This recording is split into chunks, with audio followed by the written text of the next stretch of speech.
समण संघ के सारे पॉइंट तो अभी सभी बहनों ने कह दिया। इतना सुंदर अपने बच्चे बोल रहे हैं। आवाज कम आ रही है क्या? नहीं बहन जी, नहीं अच्छी आ रही है। ठीक आ रही है जी। बहन। हाँ, नहीं तो आ अभी रही, आवाज आ रही। आ रही है तो अभी इतना अच्छा सा बोल दिया है। और मैंने 2-3 शनिवार से हम लोग 1-2 महिलाएं जुड़ी हैं। तो आज का जो विषय है सन्निपात बाहुल समण महिलाओं के लिए कैसे हितकारी है। तो ये जो सबसे जो दुख और सुख वाली बात है वो केवल समण महिलाओं के लिए ही है। क्योंकि महिलाएं बहुत ही भावात्मक तौर से समण संघ से जुड़ चुकी हैं। और उन्हें ये जो बात है दिल से ले ली है कि हमारे पास जो भी संस्कार हैं, जो भी हमारे पास बातें हैं, जो हमारे पास शक हैं, वो सब हमारे लिए अहित हैं। अपनी जो ये सन्निपात बाहुल की बात हुई तो आज हम 2-3 महिलाएं जुड़ी तो ये ऐसा उपदेश वाली बात नहीं है, प्रैक्टिकल बात है। तो मैं उत्तराखंड से आती हूँ, एक बहन है वो महाराष्ट्र से आती हैं और एक हिमाचल की थी। तो उनको जुड़ने के लिए तो कहा था लेकिन वो जुड़ती नहीं है। तो पहले 2-3 सैटरडे हो गया तो फोन पर हमारी यही बात होती है कि भाई हमको चाहे कोई भी बात करनी है लेकिन शनिवार को मिलना ही है। तो आज ये बात हो रही थी कि भाई 3 लोगों की क्या मीटिंग होती है। तो मैंने यही कहा कि सबसे जो भावना वाली बात है ना वो महिलाओं में ही है।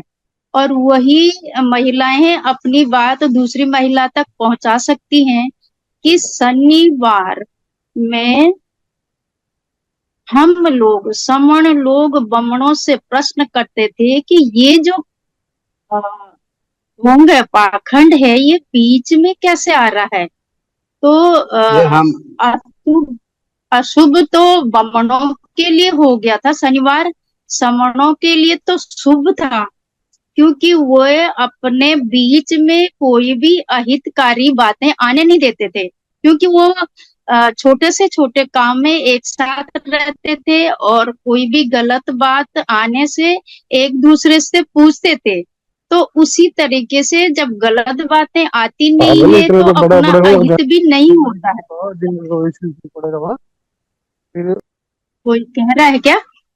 दीपक सर आप तो इस तरीके से हमने बहन जी, आप जारी रखें, जारी रखें। जी हमने प्रैक्टिकल करना शुरू कर दिया। तो मैंने उनको समझाया कि हम 3 विचारधारा वाले लोग हैं।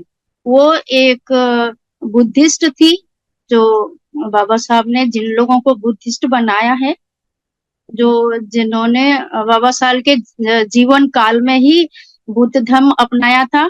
और एक मैं हूँ, मुझे बाबा साहब के बारे में कोई ज्यादा जानकारी नहीं है क्योंकि नॉर्थ इंडिया में बाबा साहब शायद पहुंचे नहीं। अगर पहुंचे भी होंगे तो वहां पर बमन इतने सतर्क थे कि उन्होंने समणों को इतने महीन तरीके से गुलाम बनाया। कोई भी समण ये नहीं कह सकता कि मैं गुलाम हूँ और मेरे पास कितने किसी प्रकार के भेदभाव होता है। क्योंकि वो इस तरीके से गुलाम है कि उसको किसी प्रकार की किसी भी भावना का ना तो गुस्सा आता है ना तो उसको बुरा लगता है। वो आज भी बमन के घर में खाना खा के अपनी थाली धोना अपना धर्म समझता है। तो ये जो छोटी छोटी चीजें जब महिलाओं के समझ में आएगी और वो प्रैक्टिकल करेंगी। प्रैक्टिकल ऐसे करना है कि भाई तुम कभी पंथी हो, तुम ये पंथी हो और हम कुछ नहीं जानते। लेकिन हम एक चीज तो जानते हैं कि हमको समानता में रहना है। और जो संविधान बनाया है वो समानता के आधार पर ही बनाया है और वो हमारे लिए ही बनाया है और संविधान ही हम हैं। हम अगर समानता में रहेंगे तो संविधान भी हमारा ही है। अगर हम ऐसे अलग अलग रहेंगे तो संविधान भी नहीं रहेगा। ये जो कल का विषय था, तो ये तो बहुत ही सूक्ष्म प्रश्न है। अगर महिलाएं इनको अगर नहीं, महिलाओं ने दिल से ले लिया है, और आजकल अगर वो दुखी कहेंगे तो सबसे ज्यादा दुखी महिलाएं ही सवर्ण संघ से हैं। उनको इतनी बेचैनी है कि ऐसा हमारे साथ क्यों हो गया है, क्योंकि वो घर के बारे में वही सोचती है। और ये सन्निपात जो बाहुल है, जो हमारा शुभ दिन था, उसके लिए वो हर समय कह रही है। आजकल हर कॉलोनी में इतने बड़े बड़े घर बन चुके हैं, लेकिन महिलाएं जहाँ की वही हैं। वो आज भी बड़ा बड़ा सा एक भूत बना के घर के आगे टांग देती हैं। शनिवार के दिन किसी प्रकार का सामान घर में नहीं लाती हैं।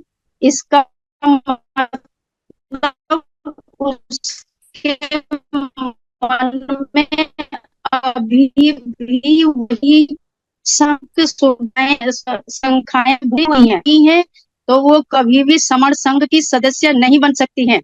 सबसे पहले उसको अपने अंदर के जो संख्याएं हैं उनको देखना होगा।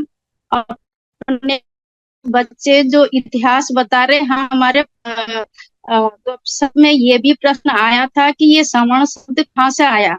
समण शब्द को समझाने का आसान सा तरीका है कि भाई जो भी हम पढ़े लिखे नहीं थे, आज हमारे बच्चे पढ़ लिख कर रिसर्च कर रहे हैं। बाहर से यहाँ के जिन्होंने यात्रा प्रवास किया है, उनकी किताबें ला रहे हैं, बाहर जा रहे हैं, वहां से किताबों से अपने इतिहास को ढूंढ ढूंढ के ला रहे हैं कि कौन सा बात हमारे लिए सही था, क्या शुभ था, क्या अशुभ था। तो हमें अपने बच्चों पर विश्वास करना होगा। जो रिसर्च करके इतनी मेहनत कर रहे हैं, हमको भी बदलना होगा।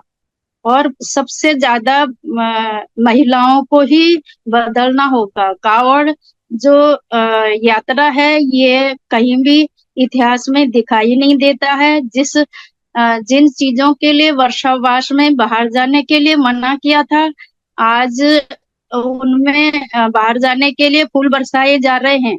तो अगर महिलाओं को अगर कोई संख्याएं पालनी है, तो अपने घर की छोटी छोटी बातों पर, मतलब एक भी घर बदल संख्याओं से दूर होता है तो समण संघ अपने आप ही सफल हो जाएगा। शायद मैं ज्यादा कह गई, समण संघ मुझे माफ करे। पता नहीं क्या क्या कह गई।